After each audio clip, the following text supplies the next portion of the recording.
name is Carlos Tercios, and I'm the for Liberty and Justice Director for Tarrant County. I'm also a Republican precinct chair for the Tarrant County GOP. And I, of course, want to thank Truth Texas Project for allowing me the opportunity to speak today, and of course, tell you a little bit about my story, how I got involved in politics and really just to fight against diversity, equity, and inclusion, and really the industrial complex that is around DEI and essentially the racial identitarian politics that has been consuming America, unfortunately, especially in our education system. So, I got involved in politics at a very young age. I got involved when I was 15 years old. It was not something that I was planning to do. It was not something that I decided to do in like a little school trip to a city council meeting.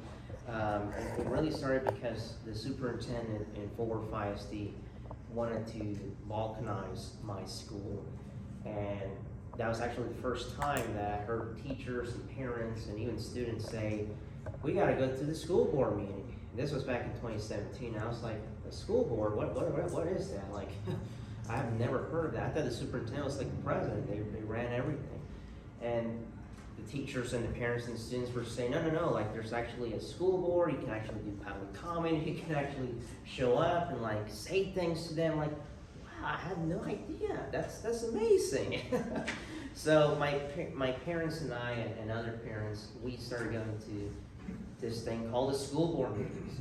And so we started doing public comment. Ultimately, in the course of 3 months of just making all our noise, we were able to pretty much tell the superintendent, you can't win. And so he ultimately backed down and said, yeah, we're not going to split your school. We'll just move you into another location.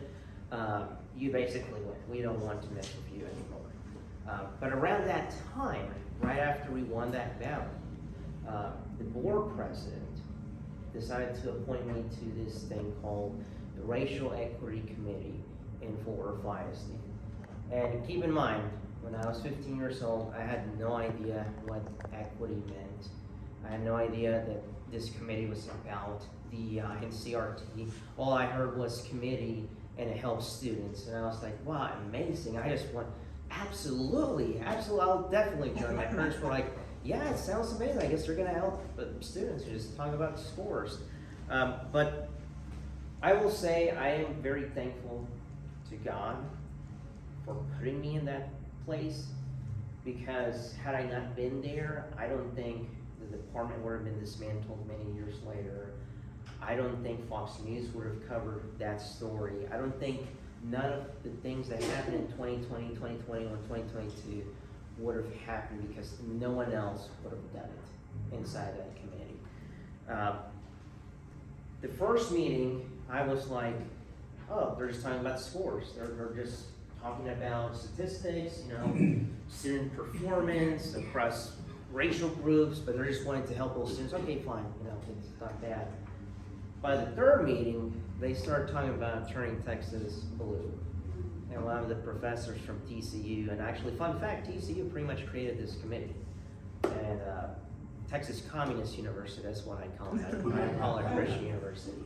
They need to repent, and we pray for them. By the third meeting, they started talking about how Texas is blue, and how the civil rights movement was a democratic movement, etc. It was very left-wing, and then they started talking about how white people are essentially the root cause of all the problems in the world. And so I was like, okay, this sounds a little bit wrong, like this is not good. And so I went to my parents, I went to a teacher that I was very close to, and I told him, hey, like, what is this stuff? Like, why are they talking about how white people have white privilege and white people are oppressors? And my science teacher, he basically said, oh yeah, this has been going on for many years. We've had to do training. We've pretty much been told that we have white privilege. This has been going on for many years, Carlos. And I was like, what do you mean that it's been going on for many years? And he's like, yeah, here's an entire packet of Beyond Diversity, which is a professional development training. And fun fact, no, you can still stay there. Yeah, you still back. Fun fact, this page right here is from the professional development training that my former science teacher gave me. And you can see, and it's like 64 pages, and you can see examining whiteness, and essentially it has an entire list of deconstructing whiteness, because they believe that whiteness is essentially an ideology. They don't see it as a racial group, they essentially see it as an ideology to oppress other groups of people. And then of course, throughout the years, you know, this is from the handbook that they created in 2020. And yes, they actually did list critical race theory in that handbook that the department created. And then these two slides are from the Racial Equity Summit that was created in the year 2020 during COVID. And it was actually an online conference, because typically they would have it in person, but because of COVID, they decided to have it online. And oh boy, you can go and watch the whole thing. It was like 3 days.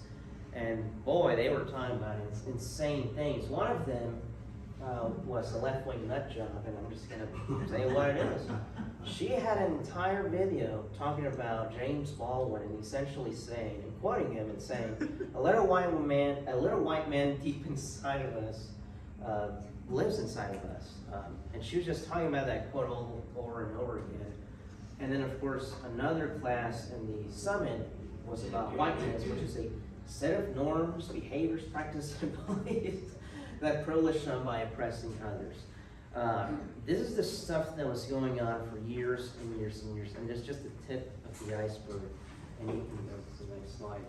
And so as a result, I stay in that committee. I didn't attend most meetings because I didn't want to stay there, to be honest. But my science teacher, people that I knew, they pretty much encouraged me, hey, like, you're gathering stuff, might as well stay, because no one else is going to do anything. And so I was there technically for 4 years. And I did gather like 10 gigabytes worth of information. I did go to a famous podcaster who I will not name. Everyone knows who that podcaster is, but I just won't name him.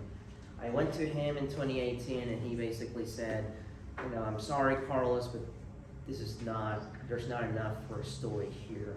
I then went to a state rep with a former board member, my father, and my former science teacher. And I won't mention the state rep, he's no longer state rep, fun fact. But he didn't do anything, and that was in 2019. So they could have done something, you know, in 2019, and they really didn't. But in 2021, parents were everywhere. They were just wanting to know what is going on in the classroom. Like all of a sudden, there was a spontaneous burst of, I guess, encouragement and of course interest in knowing what's going on in the schools. And I was like, you want to know what's going on in your schools? I have an entire folder of stuff that's been going on in the schools. And so late 2020, early 2021, I started going to like homes of parents and of people that live in Fort Worth ISD. And I just started showing them documents of the stuff that I have gathered. And they're like, this is happening in Fort Worth ISD? And I was like, yes, it's happening in Fort Worth ISD. And they were like, how can we push back? What can we do? And I'm like, yeah, well, let's call for the removal of CRT, the removal of DEI. And so, May 2021, June 2021, I organized massive protests in Fort Worth ISD after talking to parents, to activists, and to elected officials in the city. We were able to get hundreds to pack that school board meeting. And it was chaos, which is the beauty. And that's what the left likes to do against us. And so, you know, my philosophy is, well, let's just use the fire that they're using against us. And so we did create chaos. In June 2021, we had over 200 people in that school board meeting. And we actually did a march. We did a big march, and we went straight to this Fort Worth ISD school board meeting. We had a lot of people from Parker County, Denton, I mean, everywhere. And Nate Chastline spoke there. He was a pastor for the house. We had a lot of people there. And the school board was afraid. The superintendent, they were afraid. And as the months progressed, you know, the local media, national media, they started to basically show interest in what was happening in Fort Worth ISD. The Daily Caller and Breitbart, they pretty much reported on what was happening. The Daily Caller reported on one of the videos that I got from a teacher, and this was one of the consultants that Fort Worth ISD hired with taxpayer dollars. Essentially, you know, this consultant was telling teachers that racism is everywhere. When you play the radio, you'll hear racism. When you drive, you'll hear racism. I mean, it is everywhere. And I kid you not, that's basically what he was telling teachers during the training. The Daily Caller reported on it, and you know, a couple months later, he wasn't working there anymore. So let's go to the next slide. And then Fox News picked it up, and then you had CBS, and of course Fox News did interview me, and then of course there are some local activists, Holly Clemens and others, that were involved in that fight. We're very grateful for what they did. But national media started to pick up this story, and the board and the superintendent, they were all scared. The superintendent was so upset that I had board members tell me that he would talk about me behind closed doors a lot of the time. Keep in mind, I was 19 at that time. So, next slide.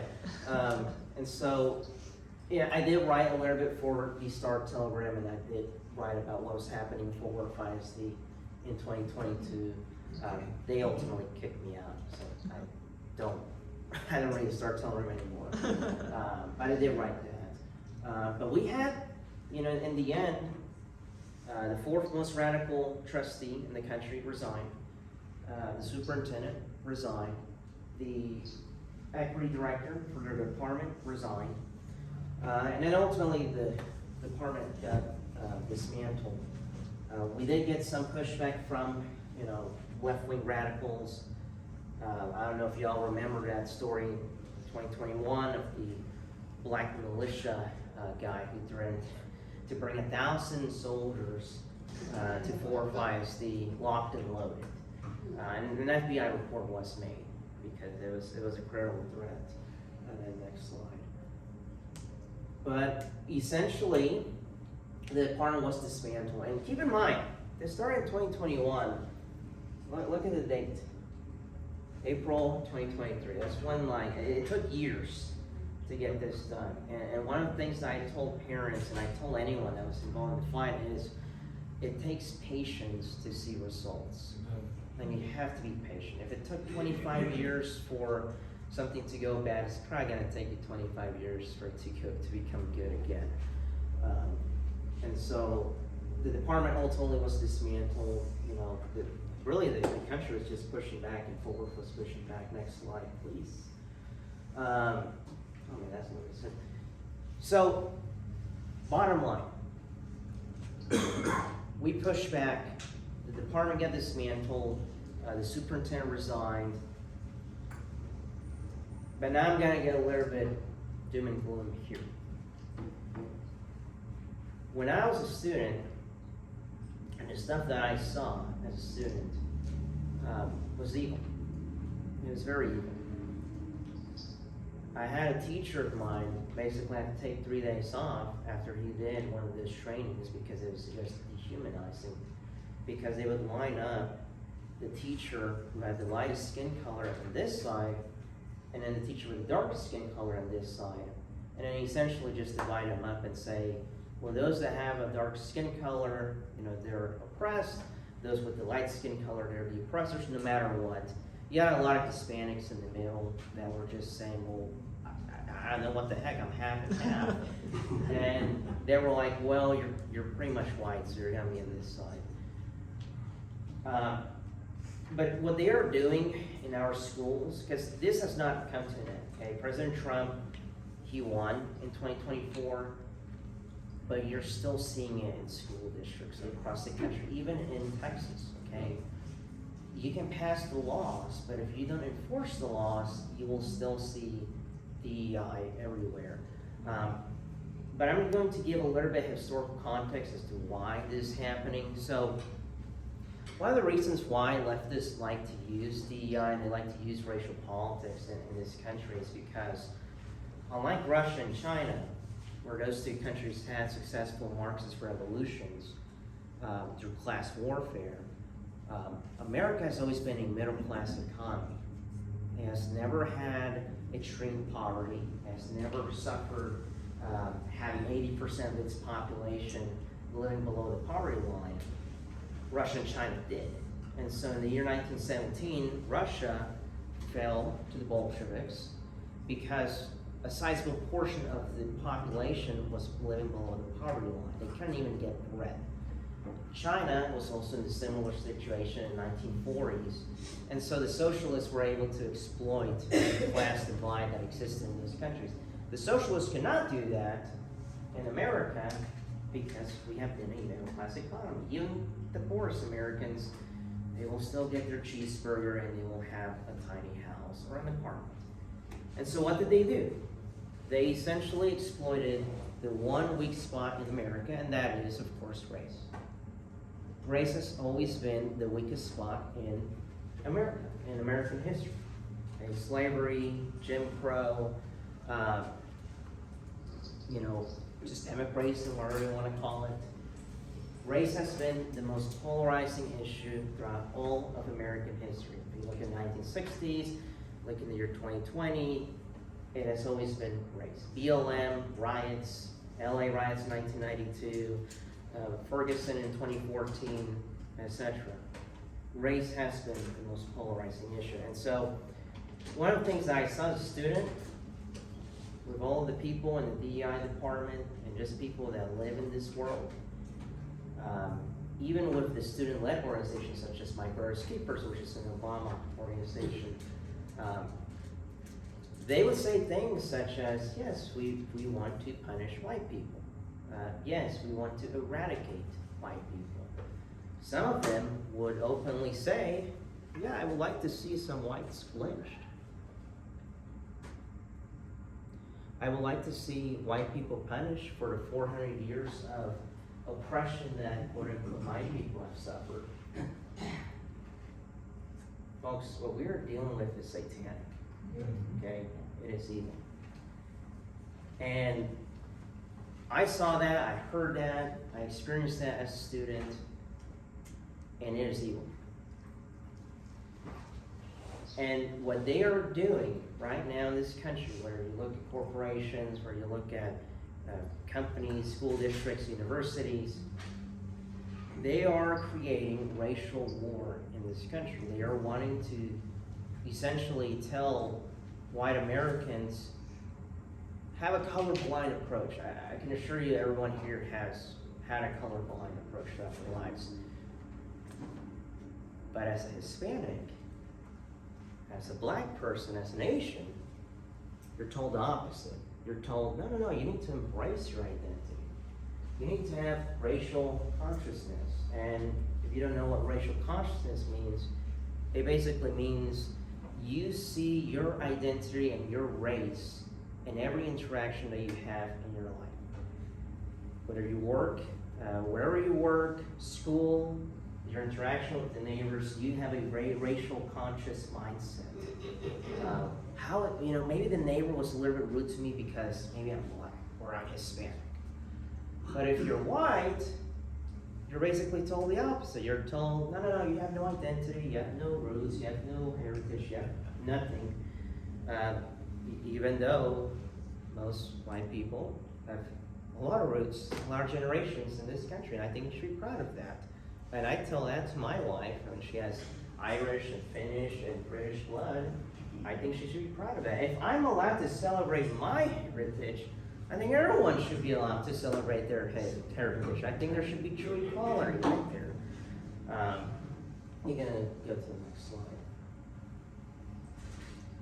But what they are pushing right now is essentially racial conflict, but also the Great Replacement as well. I don't know if y'all heard the recording or the video of the Democrat in Texas that was basically saying, if all of the non-whites organize, then we can take over this country. I can't say the name. Yeah. Was she blue? Yeah. She's So blue, top wing Democrat in the House of Representatives. that's what they want. That is the mentality and the mindset that they are creating. That is what they are feeding to our kids. That is what they are feeding to our college students. That is what they are feeding to our elementary students. Is that if you are white, it is okay to dehumanize because of the oppression that blacks or Hispanics experienced for 400 years. It's okay to dehumanize whites. But if you criticize black people, if you criticize Hispanics, if you criticize Asians, no, that is bad. How dare you criticize them? And they are doing that because they want control. It's all about power at the end of the day. They want to keep half the country upset and mad, and then the other half subjugated and essentially turned to cow. And if you go inside these DEI circles, they will say stuff like this over and over again because they actually believe it. They might hide it, but they actually believe, and they actually have a lot of hatred in their hearts.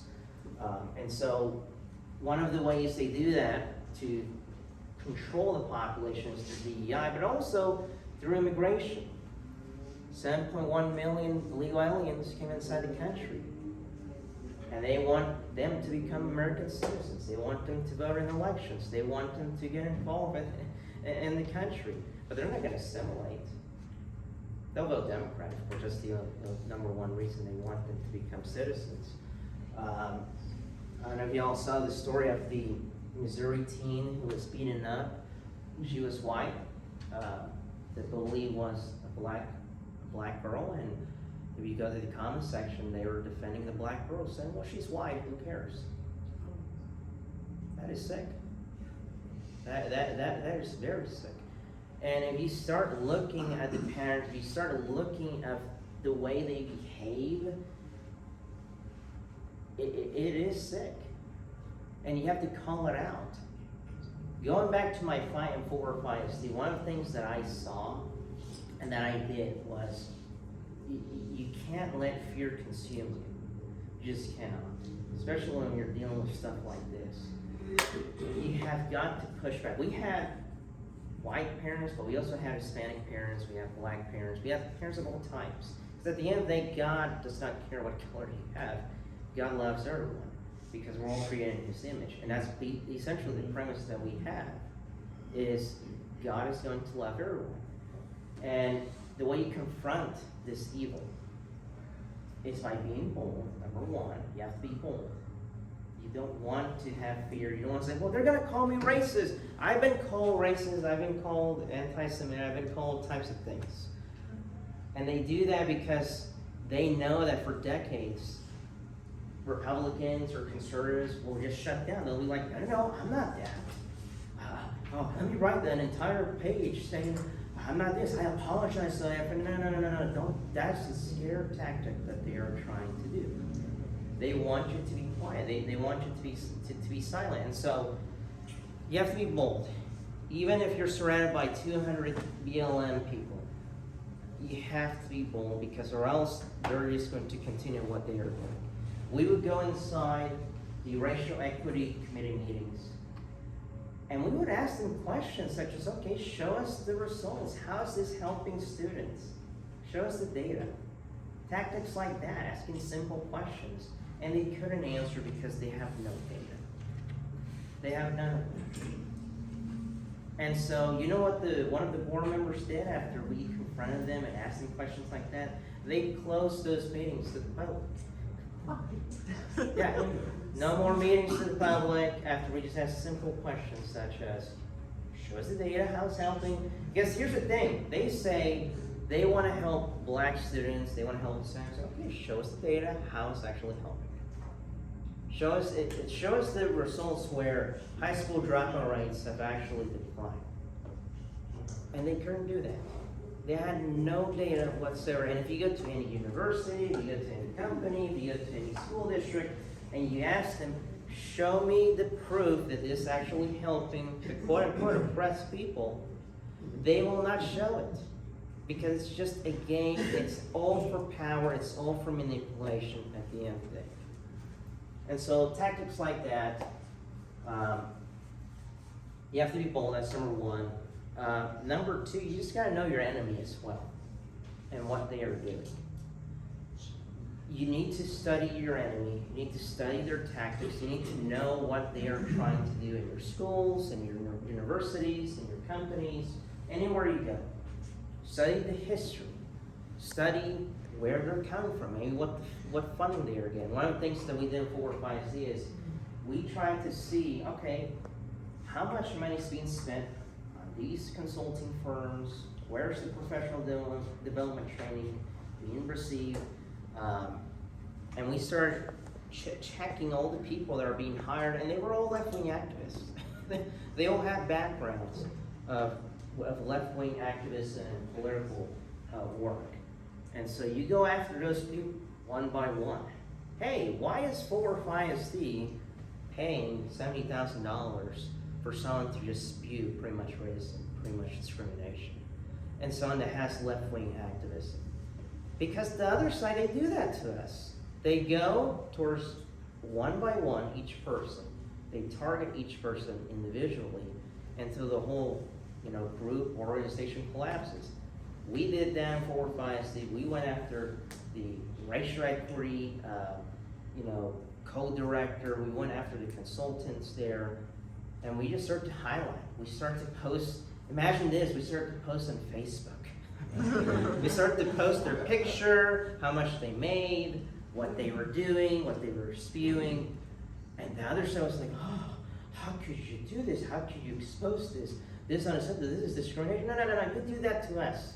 It's equal accountability, okay? And if you don't like this game, get out." And they did. They got out. You can go to the other side. Number three, also understand it is spiritual. Many of the people that we dealt with, they're not Christians. Some of them say they are Christians, which I find hard to believe because they actually have idols, and that is, of course, the idolatry of race. They worship race and they worship color, and they pretty much ignore Jesus Christ, our Lord and Savior, and they call themselves Christians, but yet the number one thing they talk about is their tribe, is their race. And if you read Galatians, when Paul wrote to the Galatians, he basically said there's no Jew or Greek, there's no male or female, rich or poor, for we are all one in the body of Christ.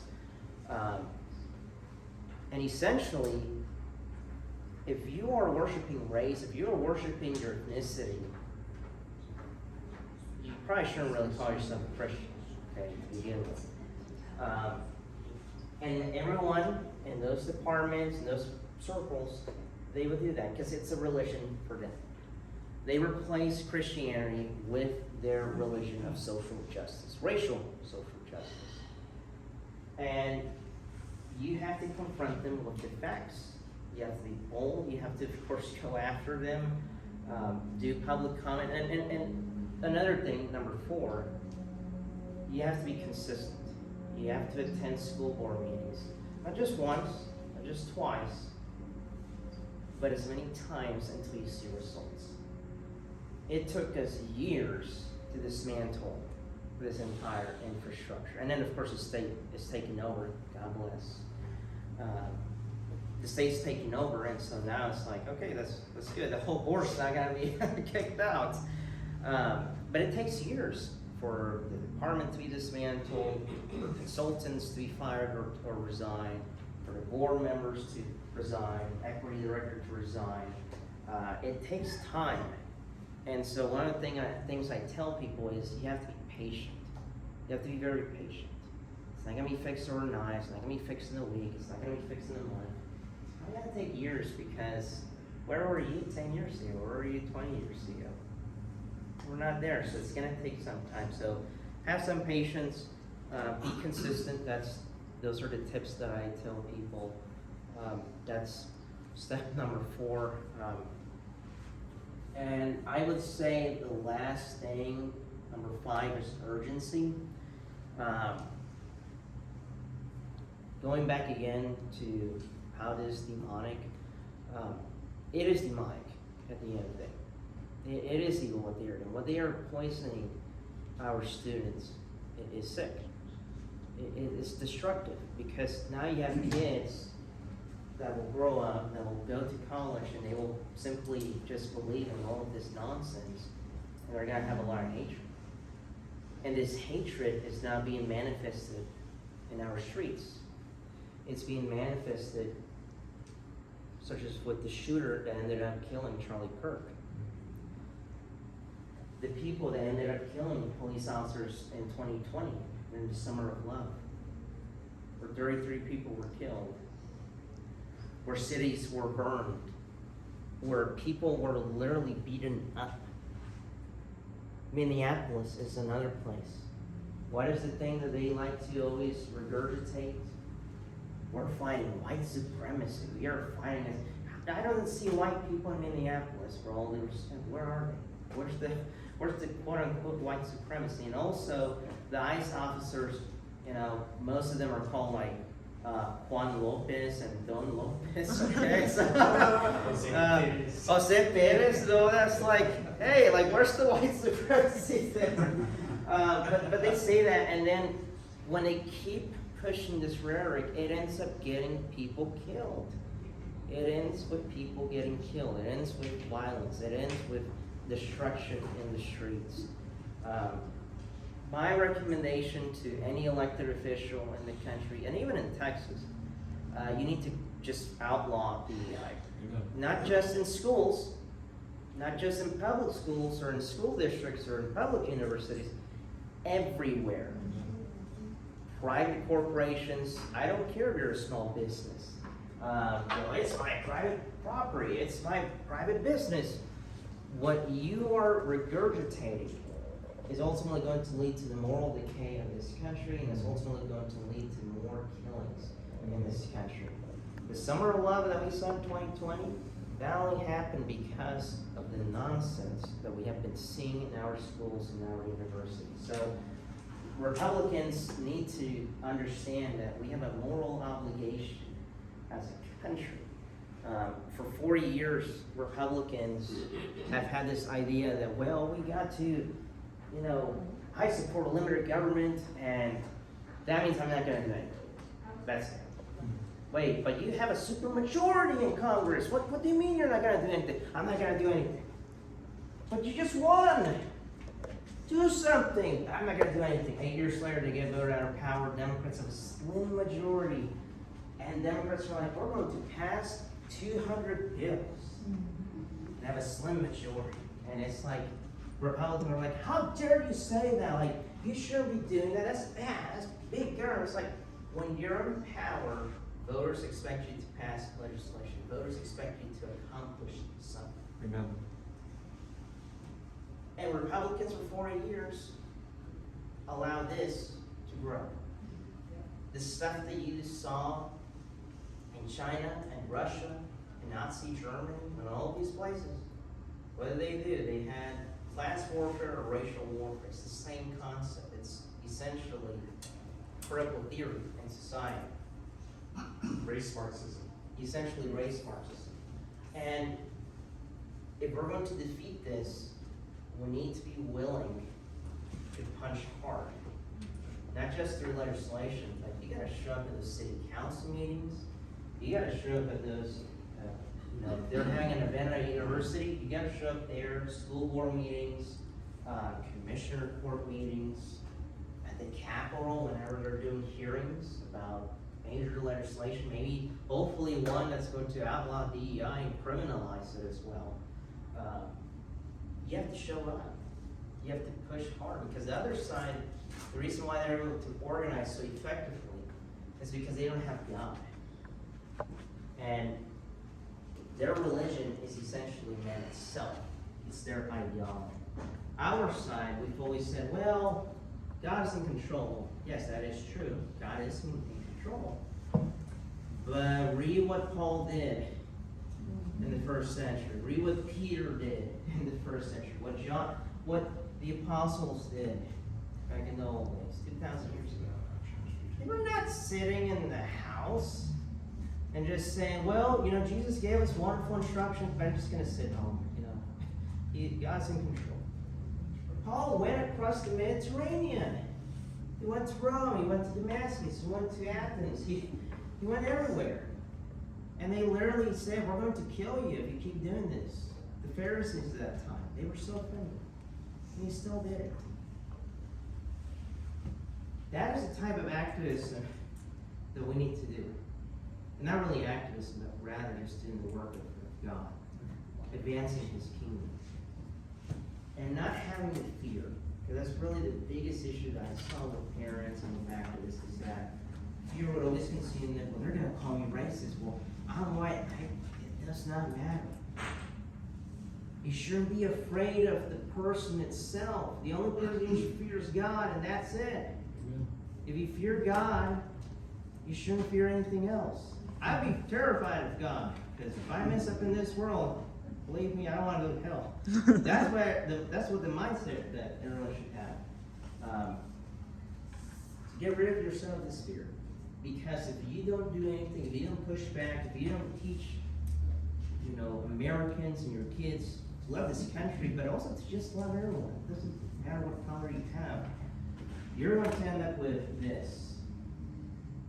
This right here. This is communist China. During the Cultural Revolution, 1966. 1 million people were executed. And then, of course, this is Nazi Germany in the 1930s. Both are different a little bit when it comes to ideology. However, the element of critical theory and authoritarianism is essentially there. With the Germans, it was race conflict, which is ironic what the left is doing.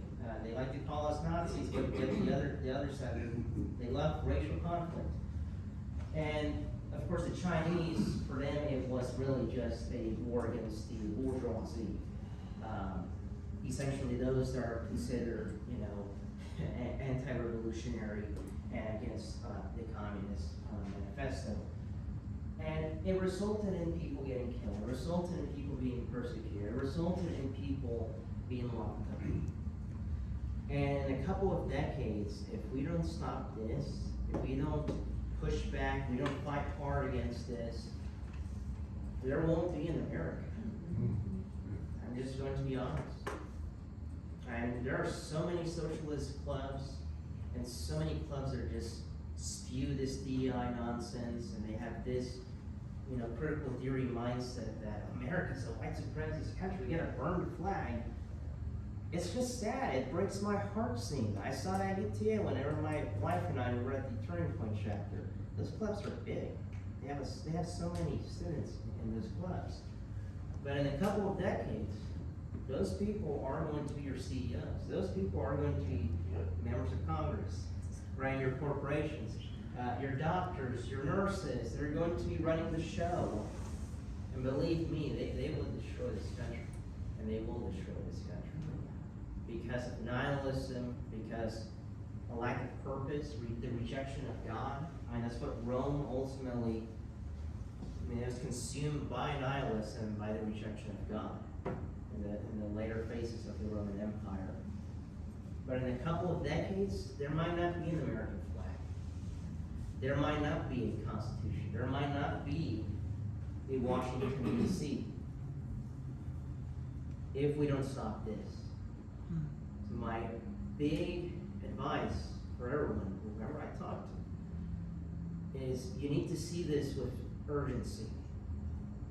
You need to be willing to go above and beyond. Don't say, well, I gotta pay bills. The other side, they gotta pay bills too. They still show up.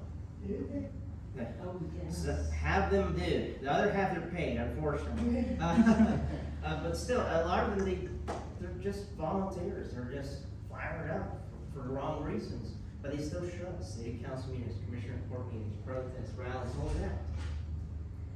We have to do the same thing. And we have to go above and beyond because we have a country to save. We have our kids to protect, grandchildren, great-grandchildren. We want to make sure we live in a country that actually serves everyone and text her, they don't want this rampant anti-white discrimination. It's sick. When my wife and I have kids, they're going to be beautiful babies in the eyes of God. Doesn't matter what. They're gonna have some Spanish blood. They're gonna have some. We're gonna have a little bit of everything, baby. Everything, okay? Some indigenous blood. But you know what? God sees those children, and they're precious to His eyes. And that's what we should be pushing against this evil, really, in society. So I just encourage everyone: go above and beyond. Don't be afraid. Fight hard. Organize in your local areas, and be consistent. Push back. And believe me, your grandchildren or great-grandchildren are going to remember like, man, my grandma, my great-grandmother or grandfather, they left me a beautiful country with a beautiful flag. And I'm proud for the work that they've done. They did. That's what I want to leave behind. All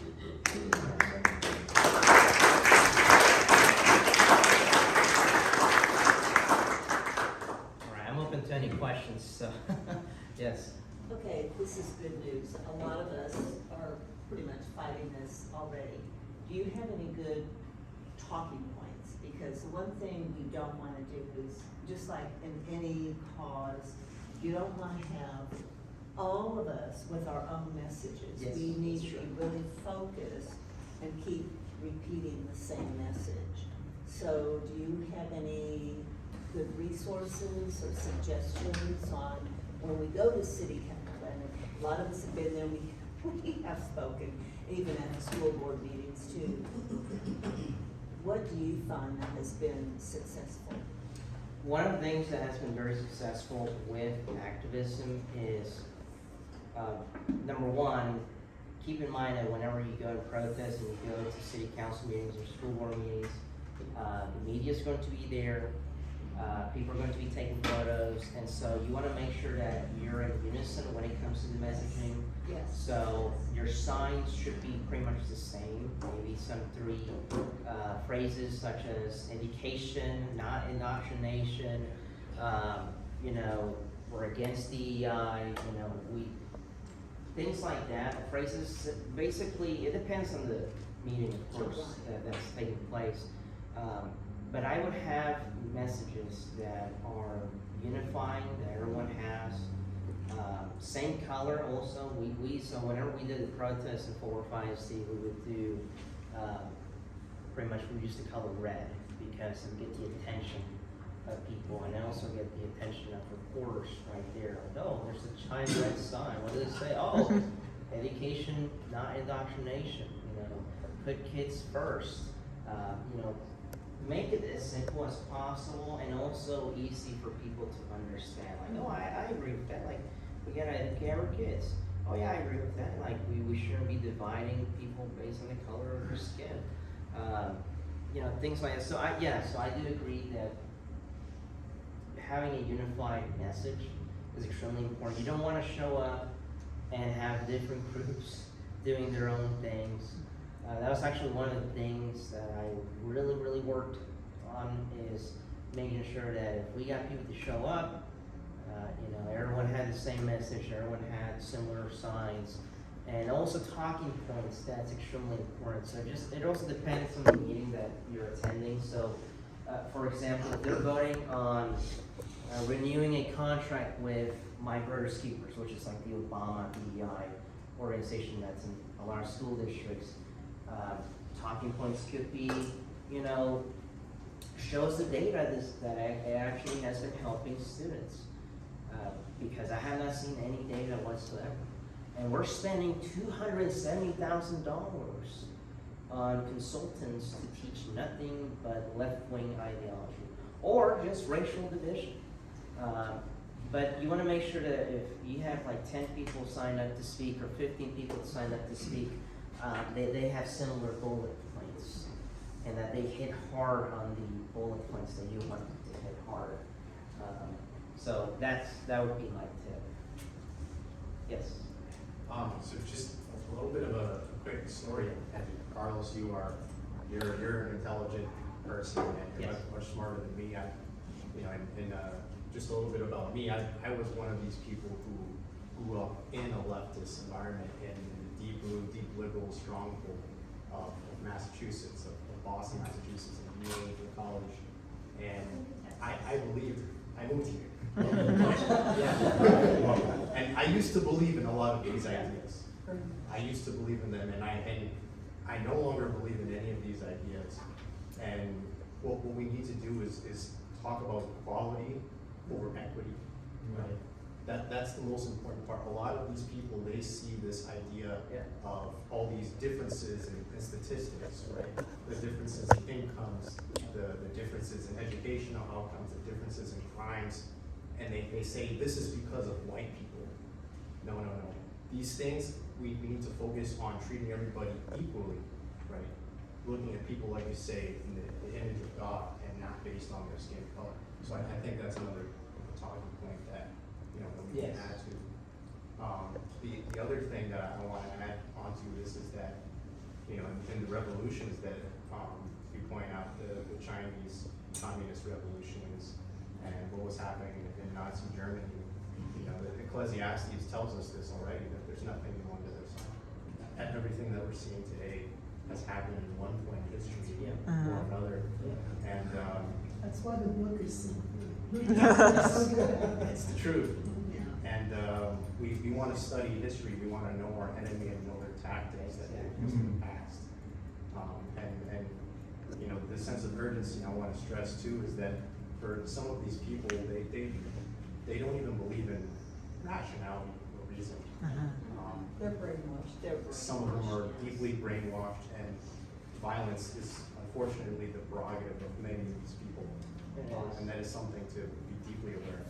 No, 100%, and I just want to add into that, one of the key things that I would say unifies, not just our side, but really just anyone that's concerned with DEI and the racial identity politics that has consumed this country, is the bedrock of this country has always been a Christian bedrock. And of course, God does not care about your skin color, does not care how you look, what hair color you have, what the color of your eyes are, because we're all created in the image of God. And so one of the best ways to unify people to fighting against this is understanding that it's a spiritual battle, a spiritual warfare, and of course coming under the banner of Jesus Christ, because he ultimately unifies people no matter who they are, how they look. Because we're all sinners and we're all bent because of original sin. So always having that element, and of course understanding whenever you gather people, 10, 20, 30, or just a big group, making sure there's a consensus with everyone that this is spiritual warfare. You do need to pray for the people that are being indoctrinated. You also need to pray for our enemies, because there are some that actually I would say most of them are just lost, to be frank. Many of them are lost. There are some, of course, unfortunately, are evil. But even then, you still pray for our enemies, because their hearts are hardened, but that doesn't mean it's permanent. And so it is spiritual warfare, and so that's one thing that I would always add on, is that whenever you go to city council meetings, school board meetings, pray. Make sure before you enter, you pray for not just your group, but for the people that are attending, and even for the people that are making the decision that day. Maybe it's a major vote, a resolution, whatever it might be. Pray for the elected officials and that body.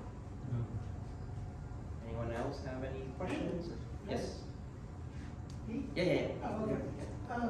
Just when you were speaking, it made me think, how do you, I'm really drawn, well, I'm all drawn into what's going on in the House and the Senate, but my main big concern is that my grandkids get to live and have a life. And the oldest is 15, so some of that's not for a little bit.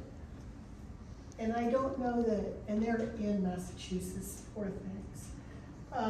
But, and I don't live, I know, it frightens me, they're in the service, so they will get out eventually away from there, but they're all in the blue states, it just seems.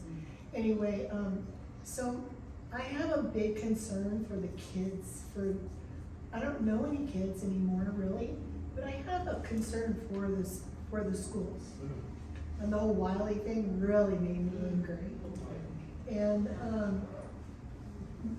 my question is, how do you, being the outsider that I am, how do you find those avenues to direct your attention to? Because clearly they're there. How do I, not being an insider of the schools, get involved in that? Because I have a lot to say.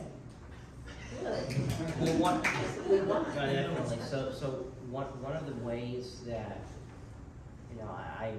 I advise people, especially if there's some issue that's happening in a specific school, is. How do you know?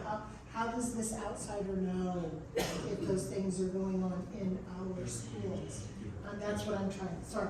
So there are different ways you can do that. So go to the social media pages of those schools, and then of course find like teachers, their Facebook So another thing I will say is keep in mind that teachers have profiles. They have Facebook pages, they have Twitter pages, and not just teachers but employees of the school district.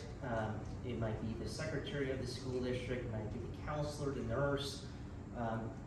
That's the funny thing about today's world, is that you can actually find out if your school is really doing a good job or not, depending on what's being posted by those teachers and by faculty. So I would monitor the faculty social media activities because it will actually tell you a lot.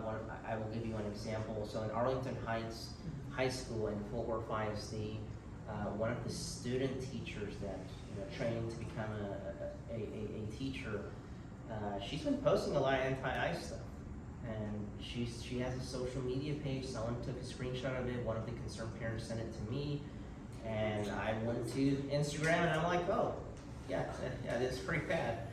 So that's one way you can actually figure out how the climate is within the school if you don't have anyone in that school. Another way is also finding out what's going on is public records requests. That is actually one great avenue if you want to really public records request. I would encourage that for any parent. If you suspect something's happening in the school district, if you suspect something's happening in a particular school or with an employee that you know or you heard, do a FOIA request. I'm angry at my age because I was a single mom, and now I'm like wondering what was going on in my daughter's classrooms. She's 38 now, but was it happening? And if it's happening now, it needs to stop because that's what we've created. Yeah, it's been going on for a long time. This didn't happen like 10 years ago. It's been going on for several decades. It's of course the reason why you've seen a lot of attention right now is because of many factors such as social media, the internet. It's a little bit easier to get information than it was 30 years ago. 30 years ago, we didn't have Facebook, we didn't have Google, we didn't have all of these avenues to gather information. So it's a little bit, it was much more difficult to obtain information than it is today. And of course, everyone has a phone. Everyone has the ability to get their phone and record, videotape, or just record, take a photo, something's happening. So it's much more easier to know what's going on. And that's why over the past 10 years, people have said, man, this has blown up, but it's been going on for quite some time. Can I cross that Yeah. question? As a person of similar age, with kids of similar age and now grandkids, pay attention to your school board. Start going to school board meetings. Get to know the school board people. This is how I got involved in politics. I started out with Two-Toes Project. I volunteered to be a liaison to my school board. So my job was to monitor what they do, report back to the rest of the community, raise the red flag if there was something going on that needed attention and things like that. For like 10 years, I went to every single school board meeting. And sometimes I would just sit there and listen. I would stay to the very end and they started noticing that, you know. And they'd come up after the meeting and shake my hand and say, thank you for coming. And they started to know me by name, just because I was there, you know. And it takes a lot of time, but I started learning things. And then I started volunteering within the school district for like the ambassador program, you know, that they take you through to learn all about the school district. Not every district does that, but they have different things. Right now I'm on a committee with the school district for their policy review. And you can volunteer for committees too. Don't think you have to have kids in school in order to do this. You don't. You're a taxpayer, you're a citizen of the community, and you vote, you know, so you have every right to do that too. And I think that's a place where you will see lots of issues with what's happening within the schools in that district because it's coming from the board. Yeah, but I watched some of those board meetings and that's not a very friendly place to be. It's not. No. For people that want to counter their actions, And right? most of the time. You pay taxes, don't worry about it. Yeah. We got you. They are paid by us. They are, and that's the other. But as I see it on some of those board things that I see on X and stuff like that, but they're not nice people.